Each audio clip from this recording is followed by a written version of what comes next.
In the winter of 1840, Sarah Mitchell's world collapsed in a single devastating week. At 38 years old, she lost her job at the textile mill when the owner's son accused her of theft she didn't commit.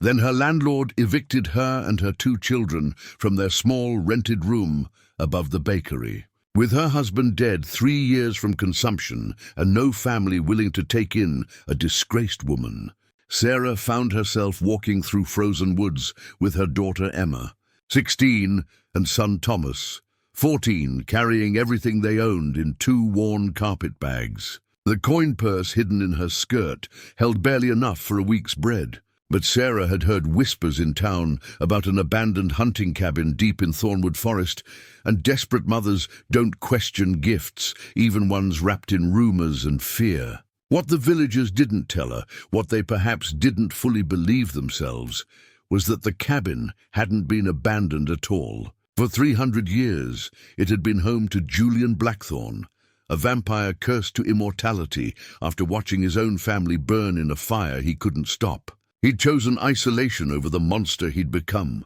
living on animal blood and memories, waiting for time to finally grant him the peace death had denied. But when Sarah pushed open that cabin door with frost-bitten hands and tears frozen on her cheeks, when her children stumbled inside half dead from cold, something in Julian's dead heart fractured. He should have killed them or driven them away.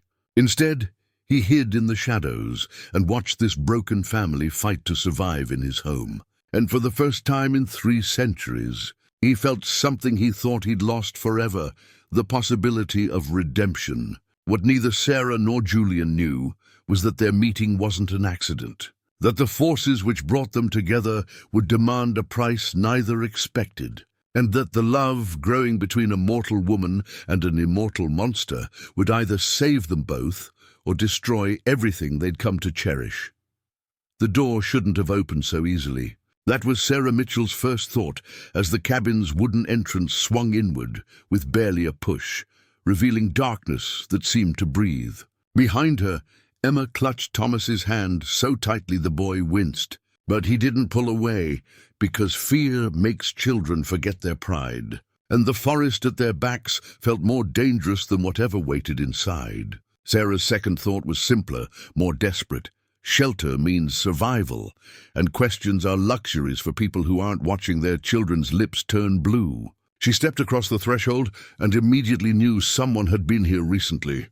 The air inside wasn't stale. It carried the faint scent of wood smoke and something else, something metallic and strange that made the hairs on her neck rise. A stone fireplace dominated the far wall, and in it, impossibly, embers still glowed a faint orange beneath a layer of ash. This cabin had been abandoned for decades, according to the baker's wife, who'd whispered about it while slipping Sarah half a loaf of day-old bread. Abandoned, cursed, haunted.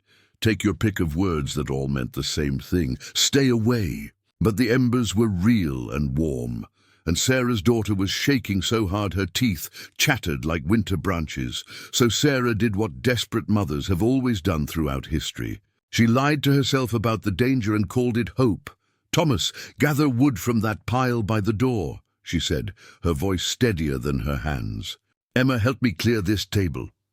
The cabin was larger than expected, a single room with a loft accessible by a ladder, surprisingly well maintained for a place that should have been rotting.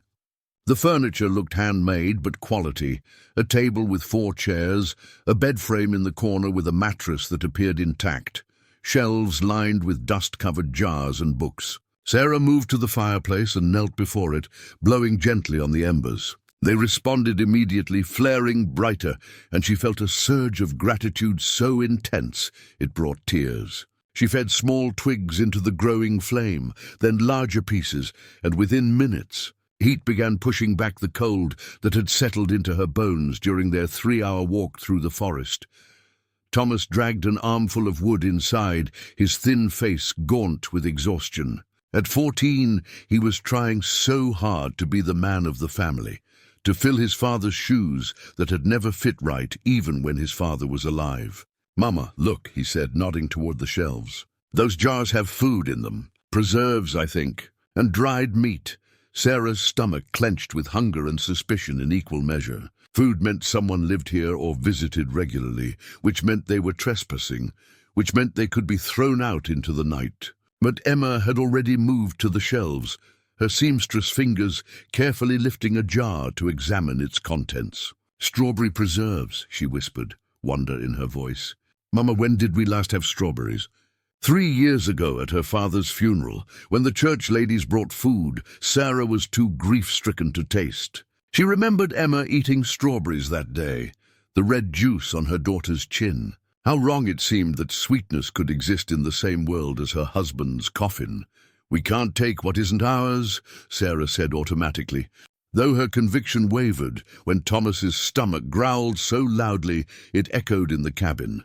Emma set the jar down carefully and turned to face her mother, and Sarah saw something in her daughter's expression that broke her heart. It wasn't pleading or defiance. It was resignation, the look of someone who'd already accepted that good things belong to other people. "Then we'll starve in someone else's cabin instead of starving in the cold," Emma said quietly. "At least here we'll die warm."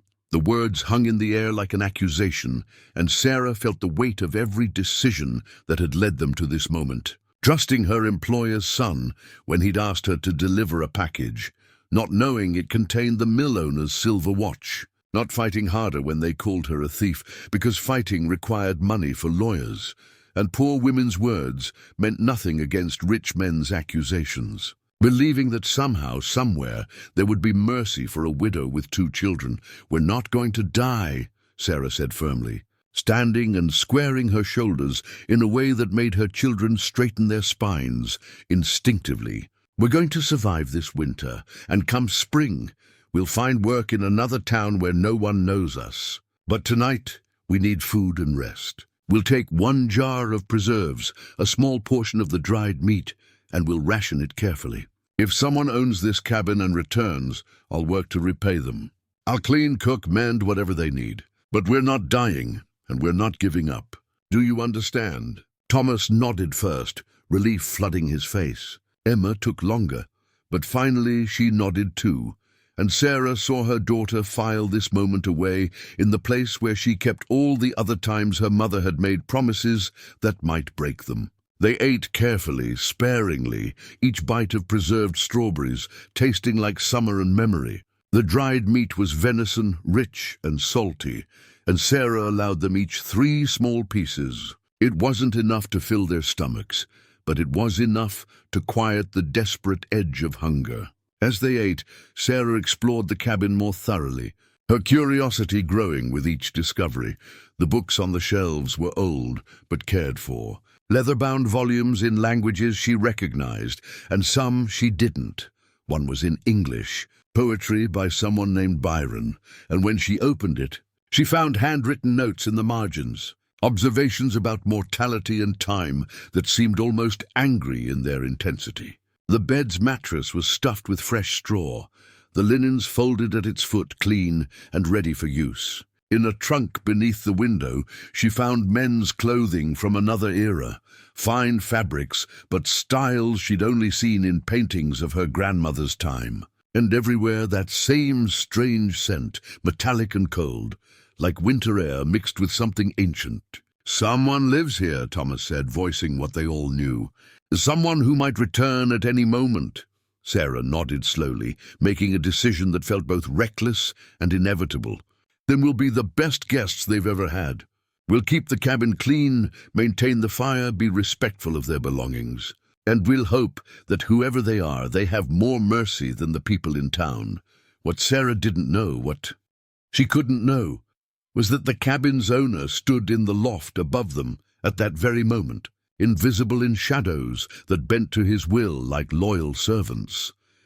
Julian Blackthorne had returned from his hunt to find his sanctuary invaded by the one thing he'd spent 3 centuries avoiding: human life, messy and warm and impossible to ignore. He should have revealed himself immediately, sent them fleeing into the night with a flash of fang and a growl that would haunt their nightmares. He'd done it before to unwelcome visitors, and the stories that followed kept others away. But something stopped him this time. Maybe it was the way the mother moved, fierce and frightened at once, a warrior in a threadbare dress, fighting battles she couldn't win with dignity as her only weapon. Maybe it was the children. The girl with old eyes who'd already learned that hope was a luxury, the boy trying so hard to be brave while his whole body shook with exhaustion. Or maybe it was simply that Julian had been alone so long that even the sound of human voices felt like music he'd forgotten he missed. He watched them eat his food with careful gratitude, taking only what they needed. He watched the mother tuck her children into his bed, both of them together for warmth, whispering promises about spring and new beginnings that they all desperately wanted to believe. He watched her sit by the fire long after they slept, her shoulders finally dropping as exhaustion won over vigilance, and he saw her cry silently, tears tracking down her cheeks while she pressed a hand to her mouth to keep the sobs from waking her children. Julian had forgotten what it felt like to witness real suffering, the kind that didn't stem from his own hunger or curse, but from the simple, terrible unfairness of being human in a world that crushed the vulnerable. Something twisted in his chest, in the place where his heart still beat exactly once every hour, a reminder that death hadn't fully claimed him. He could kill them. It would be easy, merciful even. 3 quick deaths, and they'd never know another moment of cold or hunger or fear. But Julian was many things, a monster certainly, a killer when necessary, but he'd never been cruel, and there was a particular cruelty in extinguishing a light that fought so hard to keep burning. So instead he made a different choice, one that would change everything. He would let them stay. He would hide from them, hunt only at night when they slept, become a ghost in his own home. He would watch over them without being seen, this broken family that had stumbled into his isolation, and he would protect them from everything except the truth of what he was. It was the worst decision Julian had made in 300 years, and the moment he made it, he felt the foundations of his carefully constructed exile begin to crack. Because mercy, he was about to remember, always costs more than cruelty, and compassion is the most dangerous thing a monster can feel. The fire crackled and sent sparks dancing up the chimney. Sarah's breathing finally deepened into sleep, her head dropping forward. In the loft, Julian closed his eyes that didn't need sleep and listened to 3 human hearts beating in his home, steady and alive and terrifyingly fragile. Tomorrow would bring complications he couldn't predict, but tonight, for the first time since he'd been turned into this thing of darkness and eternal hunger, Julian Blackthorne wasn't completely alone. And God help him. It felt like being human again. Sarah woke to the smell of fresh bread and thought she was dreaming. The scent was so vivid, so impossibly real, that for a moment she forgot where she was and expected to see her mother's kitchen, the one from her childhood before poverty and loss had carved away everything soft from her life. Then she opened her eyes and saw the cabin's rough wooden ceiling, felt the hard floor beneath her where she'd fallen asleep by the fire, and reality crashed back with the weight of stones. Except the bread smell remained, and that made no sense at all. She sat up quickly, her body protesting with aches from sleeping on the floor, and saw it immediately. On the table where last night there had been only dust and their empty carpet bags, now sat a fresh loaf of bread, still steaming slightly in the cold morning air. Beside it, a clay jug of what looked like milk, and a small pot of honey with a wooden spoon resting against its rim. Sarah's heart began to pound, fear and confusion warring with desperate hunger. She stood slowly, her eyes scanning the cabin for any sign of who had brought this food. The fire had been rebuilt while she slept, logs arranged with expert care to burn long and steady. The door remained closed, no tracks in the frost visible through the window. It was as if the cabin itself had decided to provide for them, and Sarah didn't believe in fairy tales or magic, which left only one explanation. Someone had been here while they slept, moving silently enough not to wake her, and that thought terrified her more than hunger ever could. "Mama!" Emma's voice came soft from the bed, and Sarah turned to see her daughter sitting up, Thomas still asleep beside her. "Do you smell that?" Sarah nodded, her throat tight. "Stay in the bed," Don't move until I say." She approached the table like it might bite her, examining the bread closely. It was real, no question about that.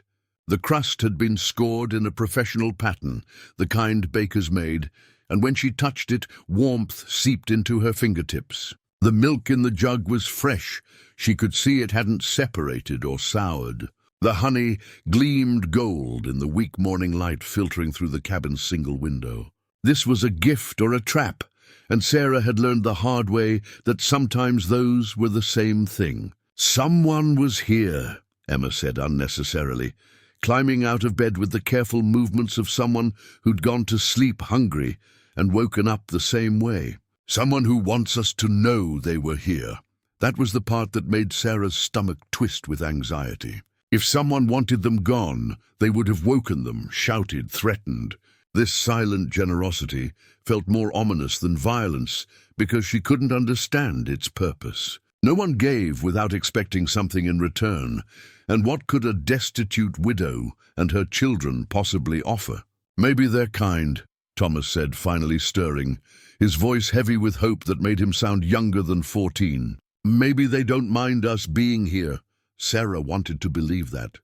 She wanted it so desperately that she could feel the wanting like a physical ache beneath her ribs. But kindness had been in short supply for so long that she'd almost forgotten what it looked like. And this anonymous charity felt wrong in ways she couldn't articulate. Still, the bread was real and her children were hungry, and those facts outweighed her suspicion. "We'll eat," she decided, "but carefully. Just small portions. And we stay alert. If someone comes, we apologize for trespassing and offer to work for our room and board. Understood?" They ate the bread slowly, savoring each bite like it was the finest cake. The milk was rich and sweet, probably from a well-cared-for cow, and the honey made everything taste like a feast. Sarah's mind raced while they ate, trying to make sense of their situation. The cabin was too well maintained to be abandoned, too isolated to be easily accessible.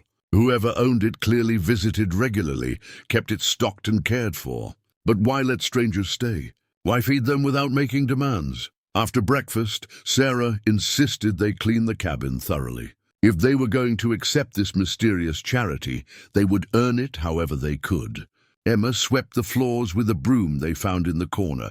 Thomas reorganized the woodpile with meticulous care, and Sarah washed the dishes they'd used in a bucket of water she melted from snow. She found herself studying every detail of the cabin, looking for clues about its owner.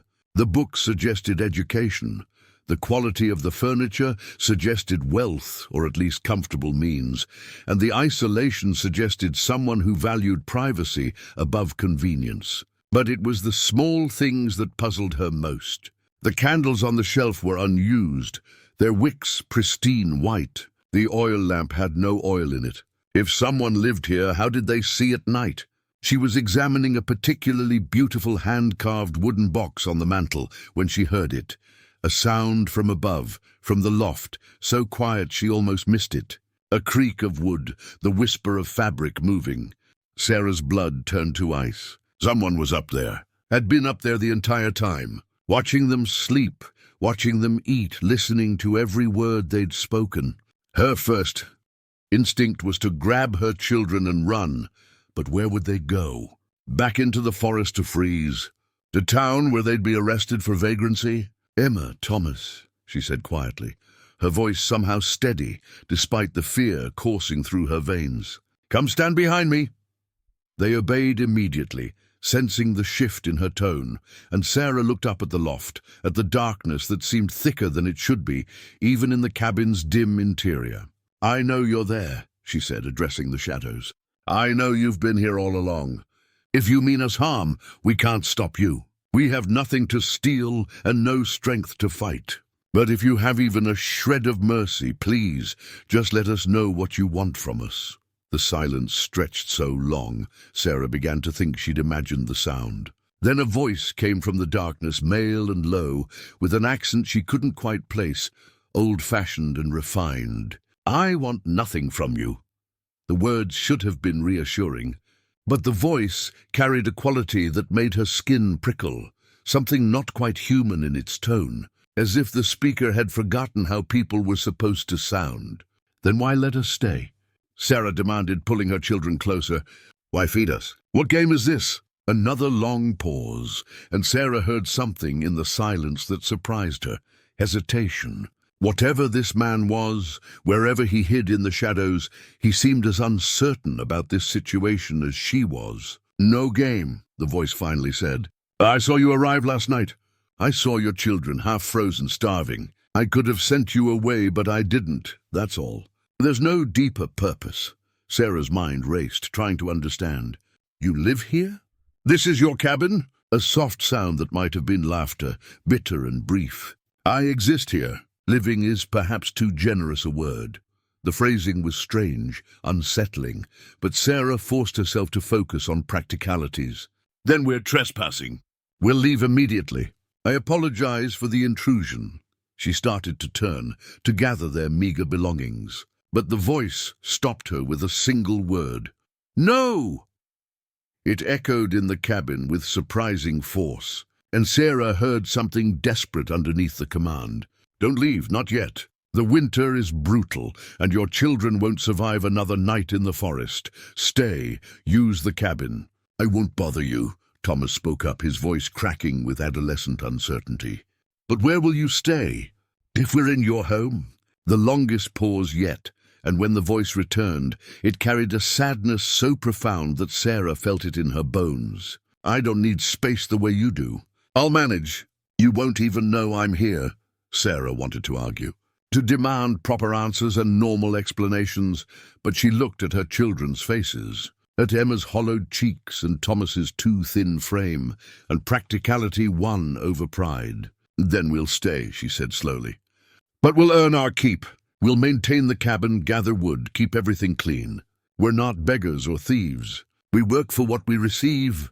A sound drifted down from the loft, soft and unexpected, genuine surprise. "As you wish," the voice said. "But I ask one thing in return."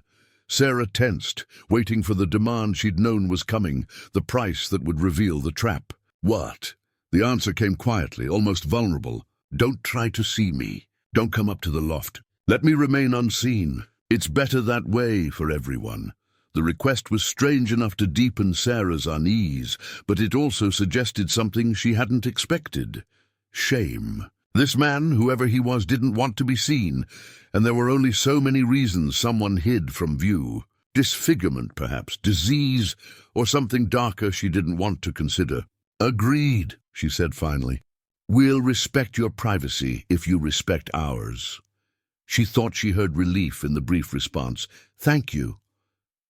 Then silence returned, but it felt different now, less threatening and more melancholy, as if the cabin itself had exhaled a breath it had been holding for centuries. Sarah spent the rest of the day in a strange state of alert calm, hyper-aware of the presence in the loft, but trying to act normally for her children's sake. They organized their few belongings, explored the cabin's contents with careful respect, and rationed another small meal from the supplies. As evening approached, Thomas built up the fire, while Emma found needles and thread in a basket and began mending their worn clothing. Sarah watched her children fall into domestic routines with heartbreaking ease, adapting to this bizarre situation because they had no other choice, and she felt the familiar weight of maternal guilt pressing on her chest. When full darkness fell outside and the cabin glowed warm with firelight, Sarah made a decision. She walked to the base of the ladder leading to the loft and spoke without looking up, honoring the promise not to try to see their mysterious benefactor. "I don't know your name or your story," she said quietly. "I don't know why you hide or why you're helping us, but I want you to know that we're grateful, truly grateful. Whatever your reasons, you've saved our lives, and I won't forget that." No response came, and Sarah didn't expect one.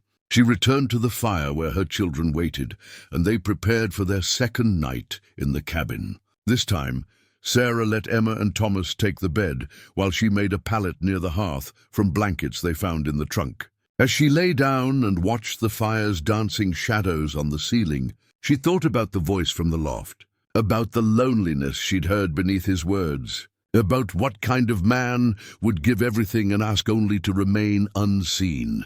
In the loft, Julian listened to them settle into sleep, their breathing gradually slowing into the rhythms of rest. He'd broken his own rules by speaking to them, revealing his presence, but the alternative had been watching the mother's fear grow into panic. And he'd surprised himself by caring about that. 300 years of isolation, and here he was, concerned about frightening a stranger. The mother intrigued him in ways he didn't want to examine. She was fierce and afraid simultaneously, proud despite circumstances that should have crushed her pride completely. She fought for her children with a ferocity that reminded him of his own mother, centuries dead, who tried to save them all from the fire and failed. And when she'd thanked him, her voice soft and sincere, something in Julian's chest had twisted painfully, a feeling he'd thought his transformation had burned away. He was playing a dangerous game, allowing them to stay, speaking to them, caring at all. Every day they increased the risk of discovery, and if they learned what he truly was, their gratitude would turn to horror so quickly. But as he listened to the steady rhythm of 3 human heartbeats in his home, as he breathed in the scent of their lives, soap and bread, and that indefinable warmth that living things carried, Julian couldn't bring himself to regret his choice. Not yet. The winter stretched ahead, dark and long, and he would protect them through it even if they never knew the full truth of what sheltered them. Even if keeping them safe meant damning himself further, adding more weight to a conscience already crushed beneath centuries of guilt. Morning would bring new complications, new risks, but tonight Julian closed his eyes and let himself pretend he was something other than a monster. Just for tonight, he was simply a man offering shelter to people who desperately needed it. And if that was a lie, it was the most comforting one he'd told himself in 300 years. The pattern established itself over the next 2 weeks with an ease that should have been more unsettling than it was. Every morning, Sarah woke to find fresh provisions on the table, bread or eggs, or sometimes a rabbit already skinned and prepared for cooking. The woodpile never diminished, no matter how much they burned. The water bucket filled itself while they slept. Their invisible benefactor provided everything they needed while maintaining absolute silence during daylight hours. And Sarah found herself falling into a routine that felt almost normal despite its strangeness. Emma took over most of the cooking, her careful hands learning to make stews and porridges stretch across multiple meals. Thomas explored the forest during daylight, always staying within sight of the cabin, gathering kindling and checking the simple traps Sarah taught him to set. And Sarah, restless with gratitude and unspoken questions, began reading the books from the shelves, hungry for distraction from thoughts she couldn't afford to entertain. It was while reading that she started talking to the loft. Not directly at first, just comments made to the empty air that might or might not have an audience. "This Byron fellow has quite the fascination with darkness," she observed one afternoon, Emma napping and Thomas outside. "Though I suppose everyone's drawn to what they fear most." No response came, but Sarah could have sworn she felt attention focusing on her from above, interest sharpening in the silence. The next day, she tried again. "There's a passage here about immortality being a curse rather than a gift. Strange thing to write. Most people I know would take any extra years they could get." "This time," the voice responded, cautious but engaged. "Most people haven't lived long enough to understand that time isn't generous. It takes more than it gives." Sarah's heart quickened at the sound, that oddly accented voice that seemed to come from another century. "You sound like someone who knows that personally." A pause, weighted with consideration. "Perhaps I do." It became their ritual. Sarah would read, make observations, and sometimes the voice would respond with comments that revealed education, age, and a bone-deep weariness that made her chest ache. He never offered his name, and she didn't ask, sensing that names created obligations neither of them was ready for. But the conversations grew longer, more personal, and Sarah found herself looking forward to them with an anticipation that felt dangerous. She learned he'd traveled extensively, spoke 6 languages, had opinions about philosophers she'd never heard of, and poets she'd only read in fragments. He asked careful questions about her life, and she found herself answering honestly, telling him about her husband's death, the false theft accusation, the desperate journey through the forest. "You could have died," he said quietly, after she described their last night before finding the cabin. "Another hour in that cold, and your children would have frozen." Sarah nodded, though he couldn't see her. "I know, I've thanked God every day since for leading us here." A strange sound from above, bitter and sad. God had nothing to do with it. If anything, this was luck or fate's cruel humor, putting you in the path of something like me. The phrasing caught her attention, that odd emphasis on something rather than someone. "What do you mean, something like you? Are you ill? Injured?" The silence stretched so long she thought he wouldn't answer. When he finally spoke, his voice carried a warning. "I mean, you should be grateful you can't see me. Some mercies are better appreciated from a distance." Sarah wanted to press, but Emma stirred from her nap, and the moment passed. That night, however, something shifted. Sarah woke in the deepest part of darkness to the sound of the cabin door opening quietly. She kept still, her eyes barely cracked, watching through her lashes as a figure moved through the shadows with inhuman grace. He was tall, she could see that much, dressed in dark clothing that seemed to absorb what little moonlight penetrated the window. His movements were fluid and silent, predatory in a way that made her primitive brain scream danger, even as her rational mind stayed calm. She watched him check the fire, add logs with practiced efficiency, then moved to the table where he set down a cloth-wrapped bundle that probably contained tomorrow's breakfast. He paused there, his back to her, and Sarah held her breath as he turned slightly, his face still hidden in shadow, but his posture suggesting he was looking at where her children slept. The gentleness in that gaze, even unseen, was palpable, and Sarah felt something crack in her chest, some wall she'd built around her heart to survive the world's cruelty. This man, this strange hidden benefactor, cared about them. She could feel it in the way he moved, the care he took not to wake them, the countless small kindnesses he performed while they slept. Whatever he was hiding, whoever he truly was, there was nothing malicious in his actions, only loneliness and a gentleness he seemed almost ashamed of. He turned toward the door, and Sarah made a choice that would change everything. "Wait," she whispered, soft enough not to wake her children, but clear enough for him to hear. The figure froze, every muscle tensing, and Sarah sat up slowly, keeping her eyes slightly averted, honoring the spirit if not the letter of their agreement. "Please don't go." Not yet. For a long moment he didn't move at all, and Sarah wondered if he would simply vanish like smoke, disappear and never speak to her again. Then slowly he turned back toward her, staying in the deepest shadows near the door. "You should be asleep," he said, and his voice carried a tremor she'd never heard before, something close to fear. "I couldn't sleep," Sarah lied. "Too many thoughts." She gestured to the chair across from where she sat by the dying fire. "Will you sit? Just for a moment. I promise I won't try to see you." Another endless pause, and Sarah could feel him warring with himself, temptation and caution fighting for dominance. Finally, he moved toward the chair, settling into it with that same fluid grace, keeping his face turned away from the fire's faint glow. "This is unwise," he said quietly. "For both of us." Sarah nodded, surprised by how nervous she felt, like a girl speaking to a boy for the first time, which was absurd at 38 with 2 nearly grown children. "Probably.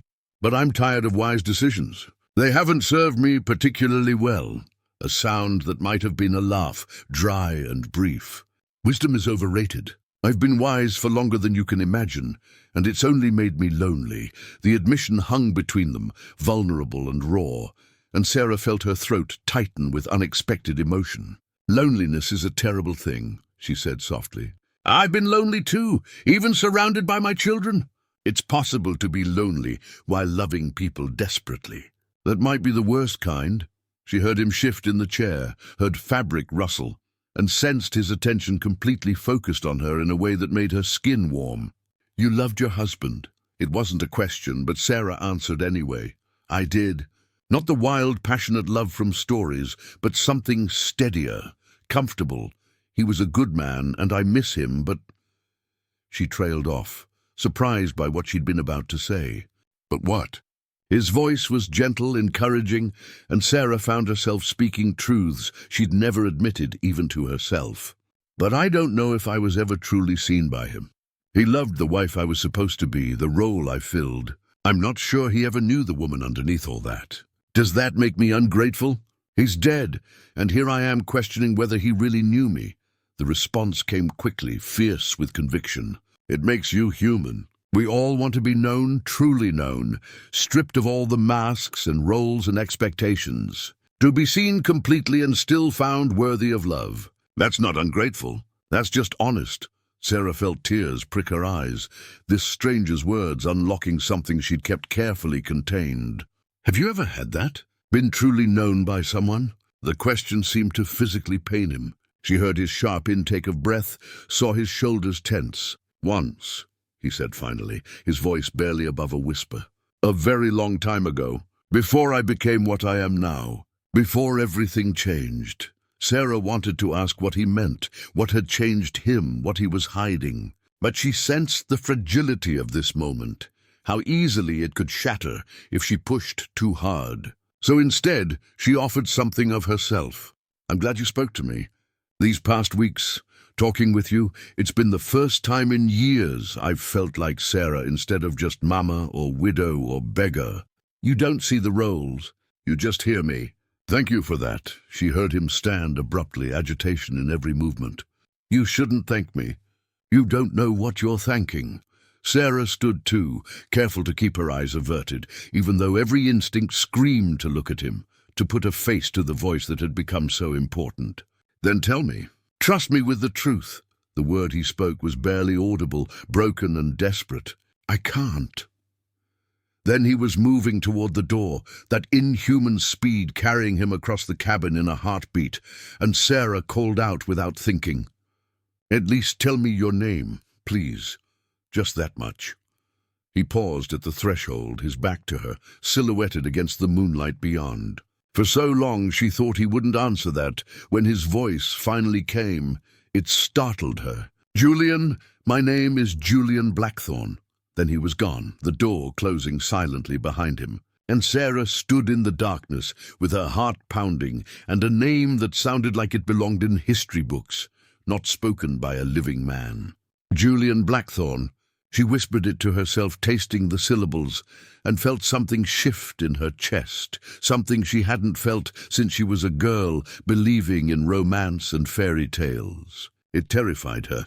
The next morning brought tension thick as fog. Julian didn't leave breakfast on the table, didn't show any sign of his presence, and Sarah felt his absence like a physical thing. Emma noticed her mother's distraction, the way Sarah kept glancing at the loft, but said nothing, only exchanged knowing looks with Thomas that made Sarah feel transparent.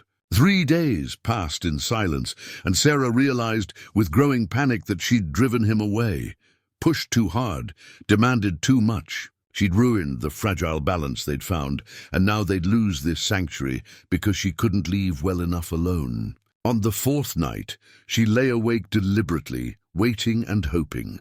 Near midnight, she heard it, the whisper-soft sound of the door opening. She sat up immediately, not caring about pretense anymore. Julian. He froze at his name on her lips, and even in darkness she could sense his shock. You shouldn't call me that. Sarah stood, moving toward him, but stopping a careful distance away, respecting the space he needed. Why not? It's your name, isn't it? Or was that a lie? His voice came strained, controlled. It's my name. But names create intimacy, and intimacy is dangerous. Sarah felt bold, reckless, her loneliness and his mixing into something combustible. Maybe I want dangerous. Maybe I'm tired of being safe and sensible and grateful for scraps. Maybe I want to know the man who saved my life, even if it's complicated. She heard his ragged breath, sensed the war happening inside him. You don't know what you're asking. Sarah took one step closer, still not looking directly at him, but close enough to feel the strange coolness that radiated from his body, as if his skin didn't generate heat the way living things should. "Then show me. Trust me with the truth, Julian. I'm stronger than you think." The silence stretched between them, electric and terrifying, and Sarah knew she was standing at a crossroads. He could leave and never return, could stay hidden forever, or he could take the leap of faith she was offering. When he finally spoke, his voice shook with centuries of loneliness breaking apart. "If I show you what I am, you'll run screaming. You'll take your children and flee into the night, and I'll have to live with the memory of terror in your eyes. I don't think I can bear that." Sarah's heart broke at the vulnerability in his admission. She reached out slowly, telegraphing her movement, and placed her hand on what she thought was his arm. The moment her skin touched his, she gasped. He was cold, corpse cold, like touching marble that had sat in winter shade. But beneath that unnatural chill, she felt solid muscle, real form, and something else, a faint vibration like suppressed energy. Julian jerked away from her touch as if burned, a sound escaping him that was part groan, part sob. "Don't," he whispered. "Please don't touch me. I can't remember the last time someone touched me without fear, and if you do it again, I won't be strong enough to stay away." Sarah's hand remained extended, shaking but determined. "Then don't stay away. I'm not afraid. Show me." The word came out tortured. "Sarah." Hearing her name in his mouth, shaped by his accent and weighted with longing, nearly undid her. She felt tears on her cheeks, didn't remember when she'd started crying. "Please," she whispered. "I've been invisible for so long. Let me see you. Let me be brave enough for both of us." And then, slowly, Julian Blackthorne stepped into the moonlight, streaming through the window, and Sarah's world shifted on its axis. He was beautiful. That was Sarah's first thought, immediate and unbidden, followed quickly by the realization that beautiful was the wrong word, too simple for what stood before her. Julian Blackthorne looked like he'd been carved from moonlight and shadow, his features so perfectly symmetrical they seemed almost inhuman in their precision. High cheekbones, a strong jaw, dark hair that fell past his shoulders in waves that suggested another era entirely. His eyes caught the light strangely, reflecting it back like an animal's, and his skin held a pallor that went beyond mere paleness into something otherworldly, as if all the color had been leached away, leaving only the essence of form behind. He wore clothing from decades past, a white shirt and dark breeches that belonged in her grandmother's time, and he stood with the rigid posture of someone bracing for a blow. But it was his expression that shattered her. The naked vulnerability in those strange eyes, the terrible hope and certainty of disappointment warring across features that should have been too perfect to convey such human emotion. He looked at her like she was his salvation and his damnation simultaneously, and Sarah understood in that moment that whatever he was, whoever he'd been, loneliness had carved him hollow and left only desperate yearning behind. "You're not screaming," he said, his voice rough with disbelief. "Why aren't you screaming?" Sarah couldn't speak, her throat tight with emotions she couldn't name. She took a step toward him, then another, watching his eyes widen with each movement. When she was close enough to touch him again, she raised her hand slowly, giving him every opportunity to retreat, and placed her palm against his cheek. The cold was shocking, wrong in every biological sense, but beneath it she felt the architecture of his face, real and solid. His eyes closed at her touch, his whole body trembling like a man starved being offered food. "Because you're not a monster," Sarah whispered. "Whatever you think you are, whatever you've convinced yourself, I see someone who's been kind when he didn't have to be, gentle when he could have been cruel. That's not monstrous."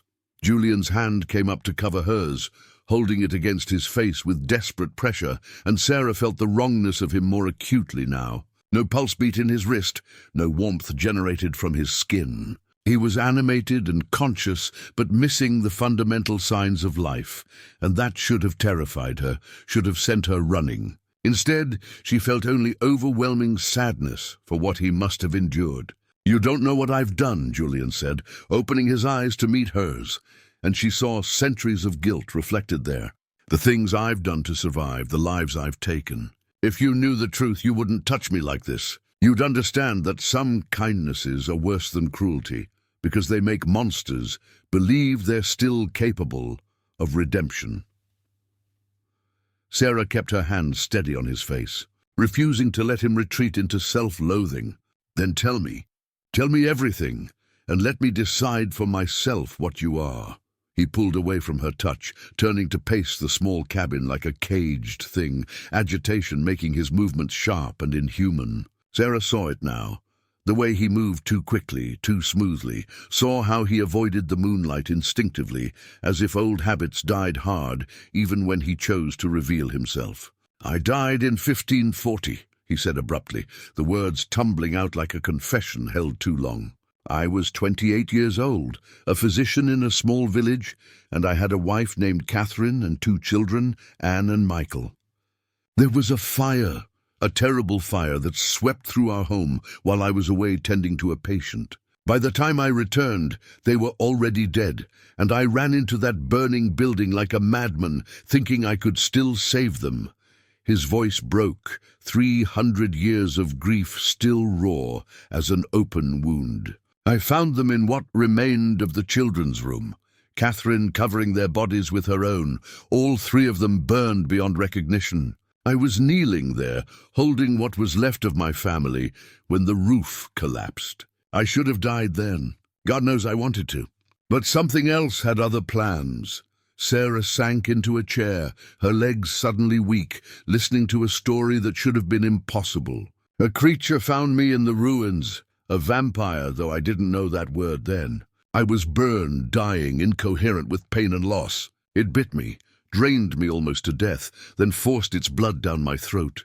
I woke 3 days later in a crypt, dead but animate, cursed with a hunger I didn't understand and an existence I'd never asked for. The vampire who turned me said it was a gift, that I'd have eternity to do great things, to save lives I couldn't save as a mortal physician. But I didn't want eternity. I wanted to die with my family. Instead, I became something that had to kill to survive." He turned to face her, his eyes blazing with anguish. "Do you understand what I'm telling you?" "I'm a vampire, Sarah, a creature of night and blood. I've survived for 3 centuries by drinking from living things, mostly animals now.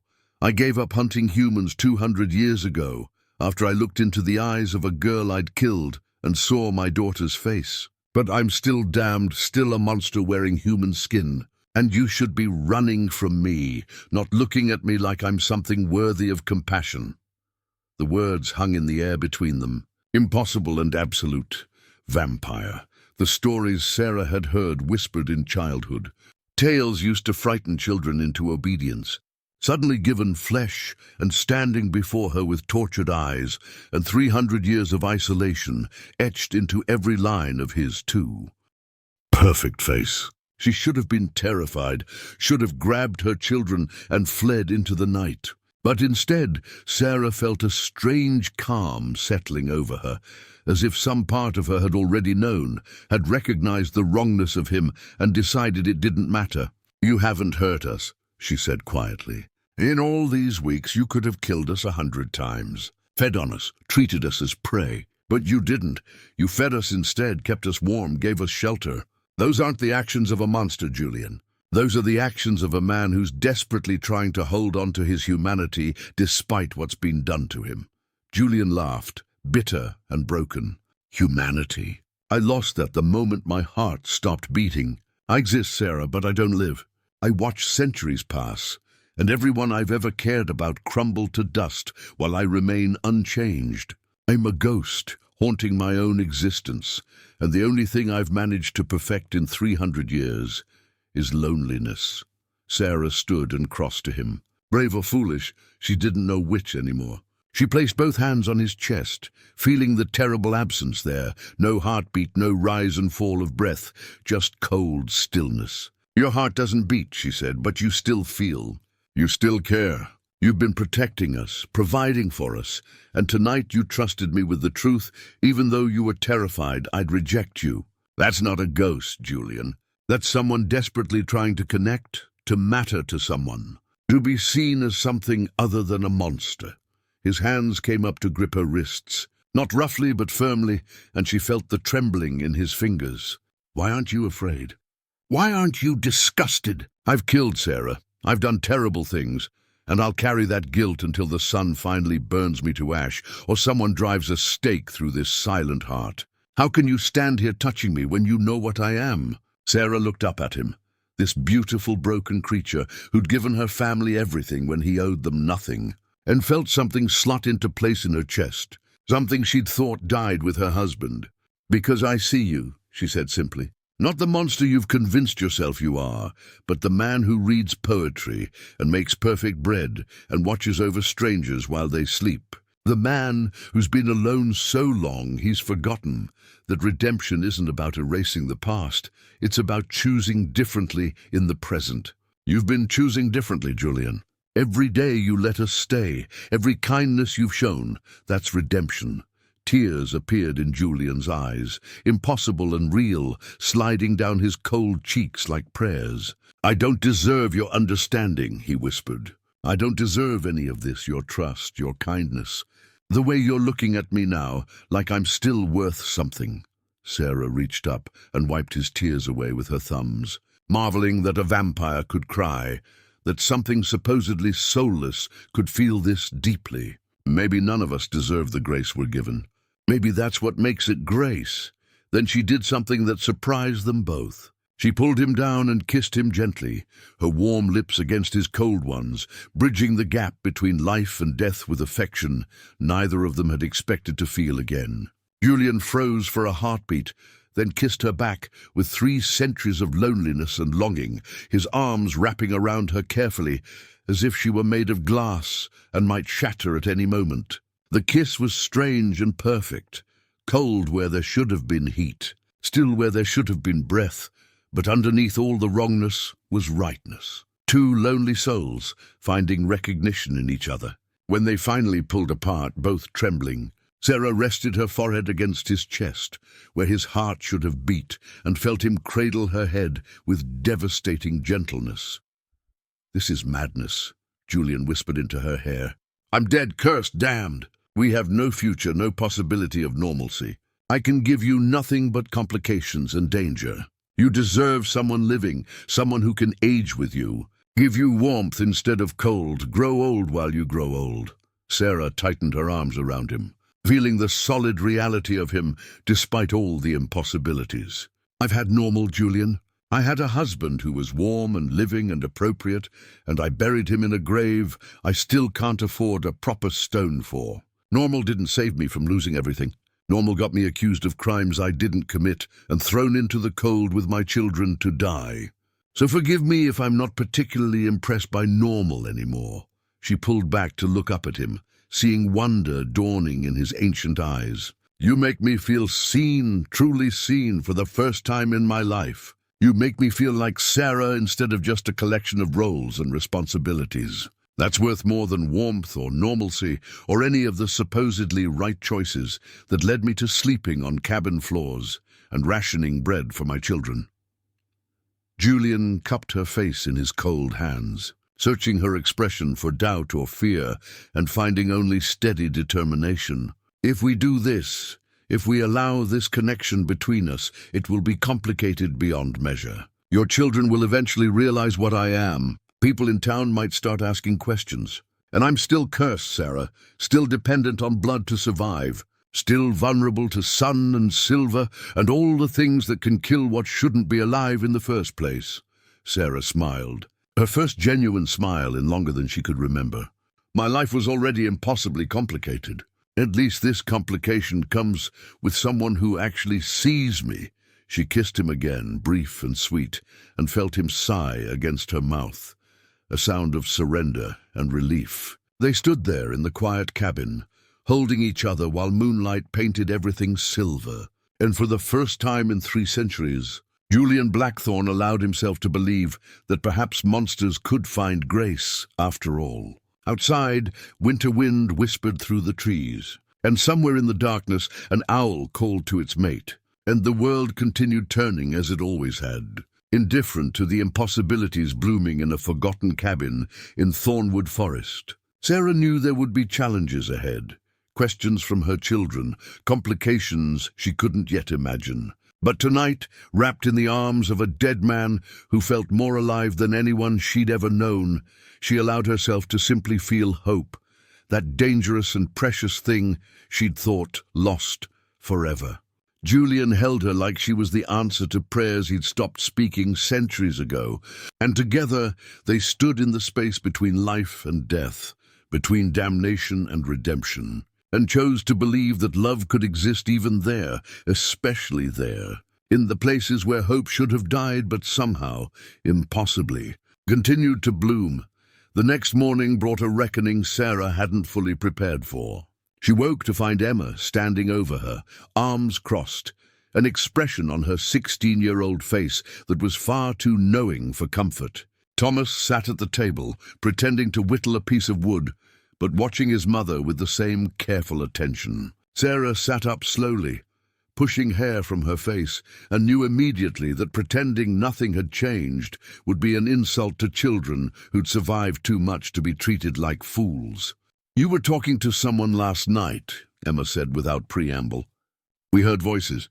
A man's voice. And this morning there's fresh bread again, and you look different, softer, less afraid."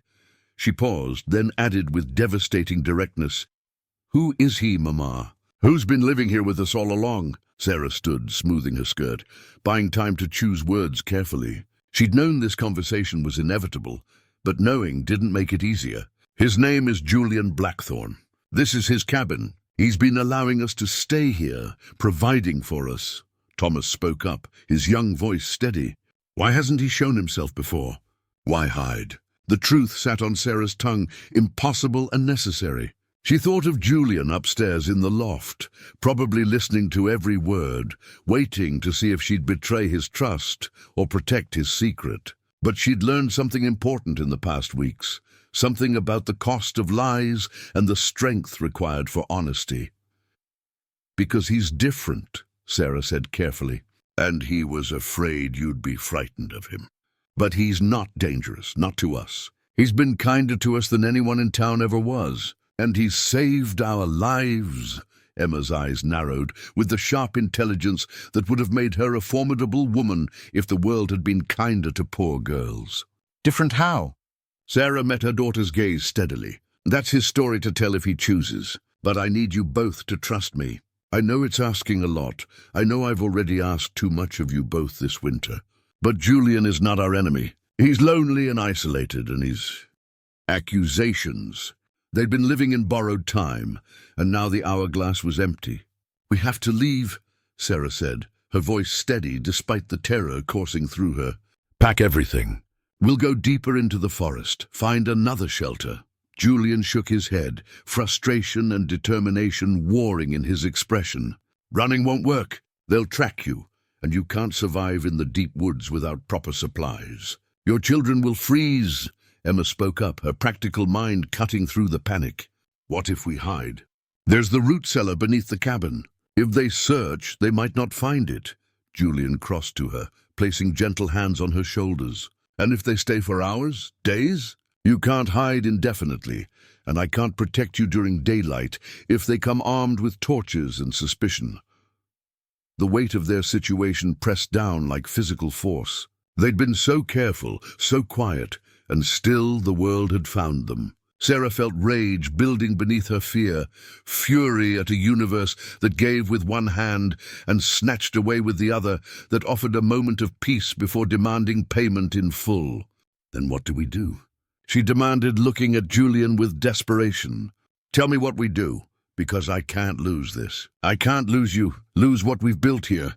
It's the first time in years I felt like more than just someone surviving. I need you to tell me how we fix this."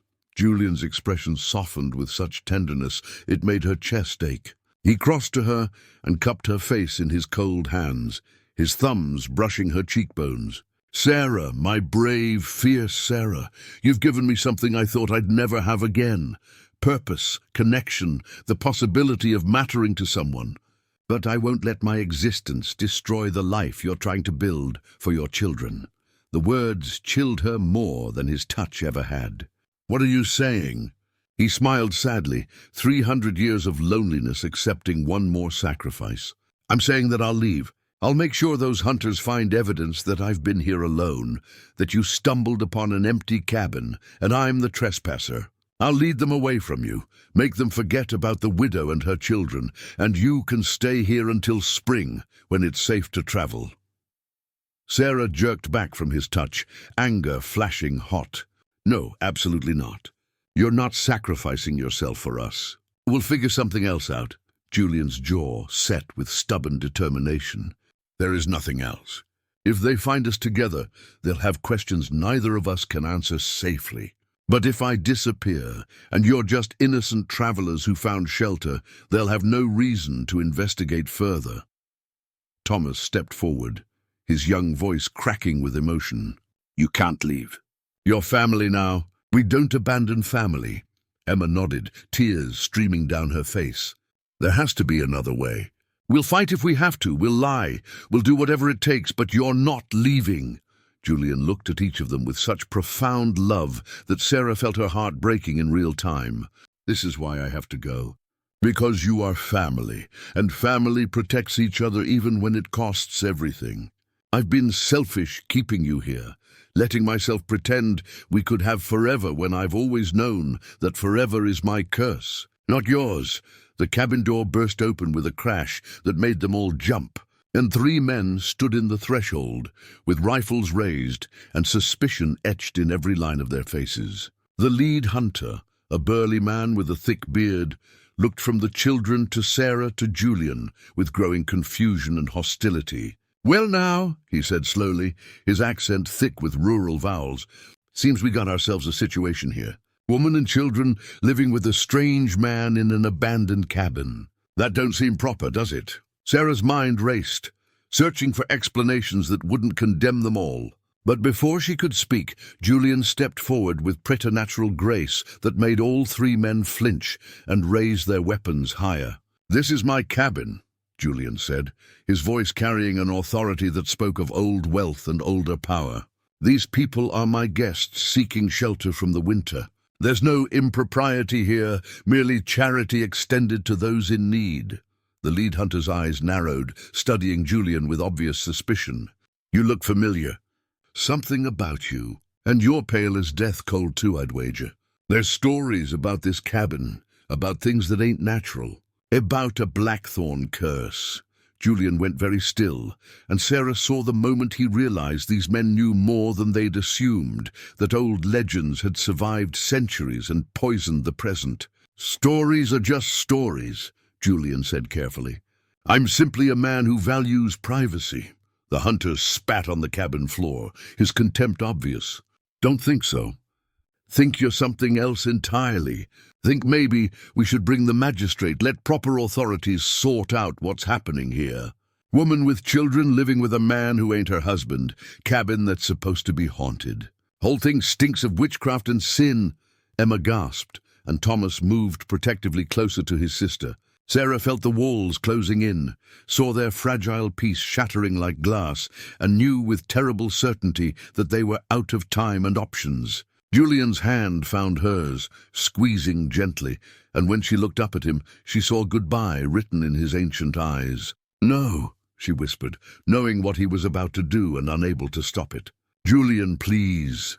He smiled at her, soft and sad, and lifted her hand to his cold lips, pressing a kiss to her knuckles. "I love you, Sarah Mitchell, you and your brave children. Remember that when you think of me.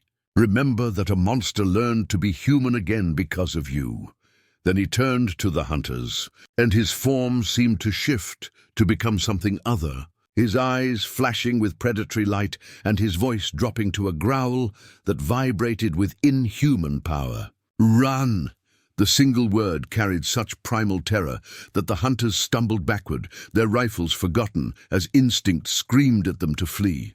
Julian's form blurred with impossible speed, and suddenly he was between them and the door, blocking their escape, looking every inch the nightmare from old legends.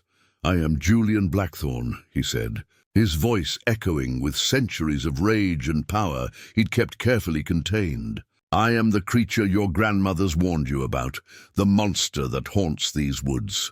And these people are under my protection. You will leave now. You will forget you saw them, and you will tell everyone in town that the Blackthorne cabin is cursed and abandoned. If any harm comes to this family, if anyone so much as speaks their names with malice, I will find you, and I will show you exactly what monsters are capable of." The hunters ran, their screams fading into the forest, and Julian stood silhouetted in the doorway with winter wind whipping his dark hair, looking like something from a nightmare, beautiful and terrible in equal measure. Then his shoulders slumped, the power draining away, and he turned back to face Sarah and her children with devastation written across his features. "I'm sorry," he whispered. "I had no choice.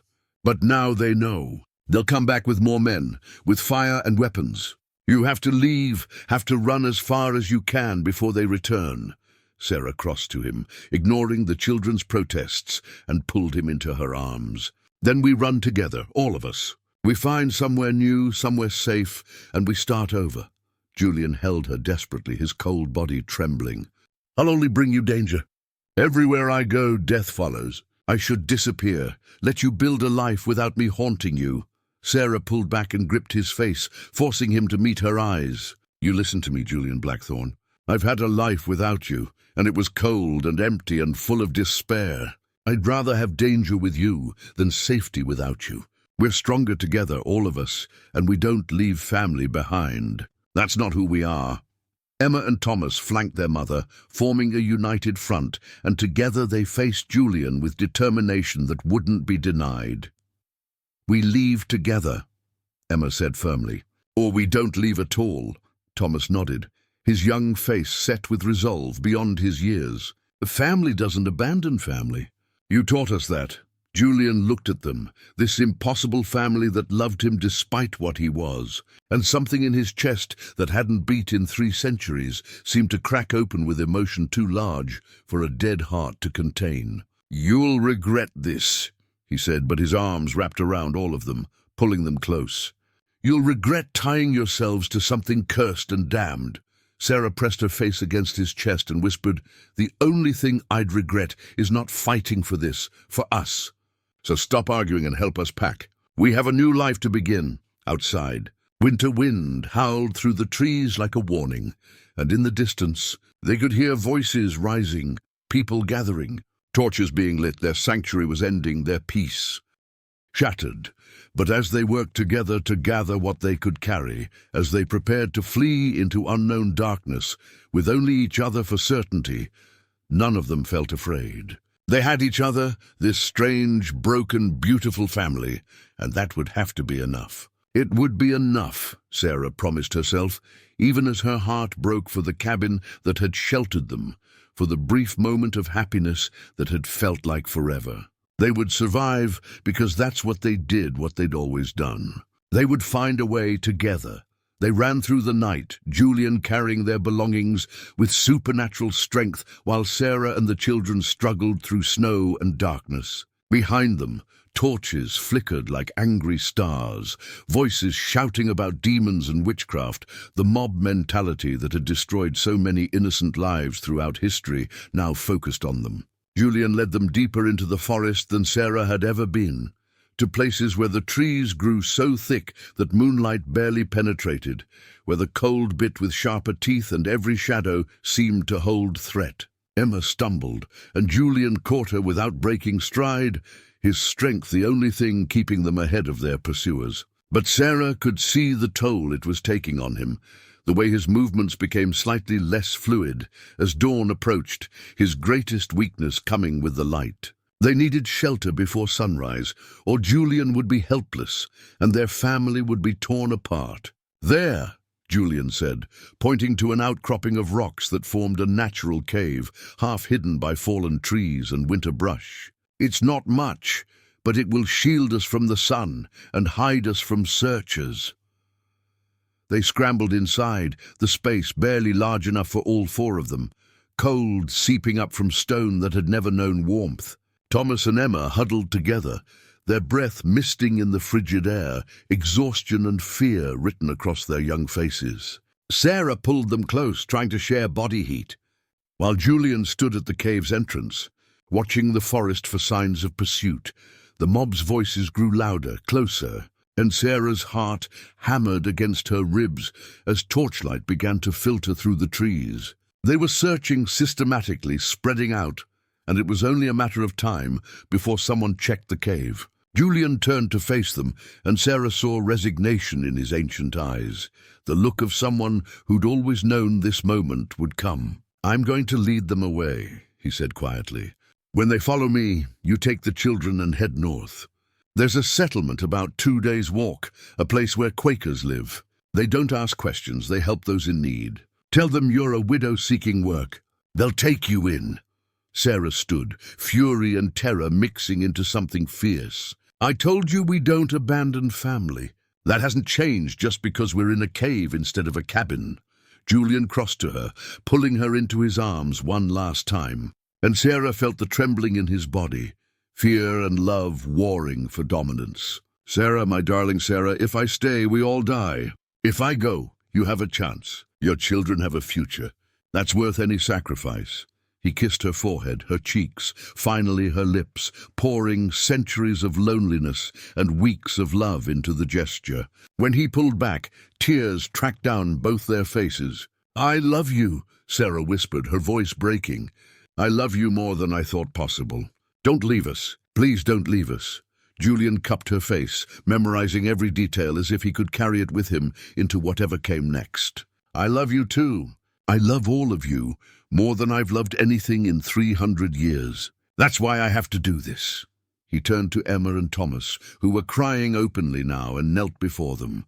"You are remarkable people," he told them. "Strong and brave and kind. Take care of your mother. Build good lives. Be happy. That's all I ask." Emma threw her arms around his neck, sobbing. "You were supposed to teach me more Latin. You promised." Thomas grabbed Julian's hand, his grip desperate. "We need you. Mama needs you. Don't do this." Julian held them both, his cold body absorbing their warmth one last time. "I know, but sometimes love means making the hardest choice. Remember me kindly if you can." Then he stood, gently disentangling himself from their embrace, and looked at Sarah one final time. The moment stretched between them, entire lifetimes of what could have been crystallizing in a single heartbeat. Then Julian turned and ran into the forest with speed that blurred reality, and Sarah heard him shout, drawing the hunter's attention with deliberate noise. The mob's voices changed direction, excited shouts about catching the demon, and footsteps crashed through underbrush, following Julian's trail away from the cave. Sarah collapsed, sobs tearing from her chest as Emma and Thomas clung to her, all three of them crying for the man who'd sacrificed himself to save them. They stayed in the cave as daylight slowly grew, listening to distant shouts and the sounds of pursuit fading into morning. Sarah felt hollowed out, scraped raw, as if someone had reached inside her chest and carved away everything vital. She'd found love in the most impossible place with the most impossible person, and now he was gone, and she was expected to simply continue existing as if her heart hadn't been ripped out. Hours passed. The forest grew quiet. Sarah knew they should move, should follow Julian's instructions and seek the Quaker settlement, but she couldn't make herself stand, couldn't force her body to take steps that led away from him. "Mama," Emma whispered finally, her voice hoarse from crying. "We should go. It's what he wanted. We have to honor that." Sarah nodded, though everything in her screamed to stay, to wait, to hope for a miracle she knew wouldn't come. She pulled her children close, drawing strength from their presence, and together they began to gather their scattered belongings. That's when they heard it, a sound that made Sarah's heart stop and restart. Footsteps, slow and dragging, coming from the direction Julian had fled. Sarah pushed her children behind her, preparing to fight or flee, not sure which. Then Julian stumbled into view, and Sarah's breath caught in a sob of relief and horror. He was burned, his skin blistered and raw where sunlight had caught him during the chase, his clothing torn and blood-stained. But he was moving, alive, or whatever passed for alive in his cursed existence, and he was coming back to them. "Julian!" Sarah ran to him, catching him as he collapsed. His cold body even colder now, damaged in ways she couldn't begin to understand. "What happened? How did you escape?" Julian's voice came out rough, pained. "Led them in circles. Found a stream and followed it to confuse the trail. Hid in a hollow tree while they searched. But the sun, it rose and I couldn't avoid it completely. Had to choose between burning and being caught." He looked up at her, and despite the pain etched in every line of his face, he was smiling. "I chose burning, chose pain, because the alternative was never seeing you again. And I discovered I'm not nearly as noble as I pretended. I'm selfish enough to want more time with you, even if it's borrowed, even if it's dangerous." Sarah laughed and cried simultaneously, cradling his burned face in her hands. "You beautiful fool. You should have stayed away, should have saved yourself." Julian shook his head weakly. "I've spent 300 years saving myself. It's exhausting and empty. I'd rather have one more day with you than an eternity alone." Emma and Thomas crowded close, their hands gentle on Julian's damaged body, and together they formed a circle of warmth and love around him. "We need to move," Sarah said practically, her mind already racing ahead to survival. "Get you somewhere dark where you can heal." "Can you travel?" Julian nodded, though the movement clearly cost him. "I'll manage. I've survived worse. Though I admit this is fairly high on the list of ill-advised decisions I've made." They helped him stand, supporting his weight between them, and began walking north toward the Quaker settlement Julian had mentioned. The journey took 3 days instead of 2, moving slowly to accommodate Julian's injuries, hiding during daylight in whatever shelter they could find. They rationed their supplies carefully, Julian healing incrementally as his supernatural body worked to repair the damage. And as they walked, they talked, planning a future that seemed impossible but that they refused to stop believing in. "We'll say you're my husband," Sarah decided.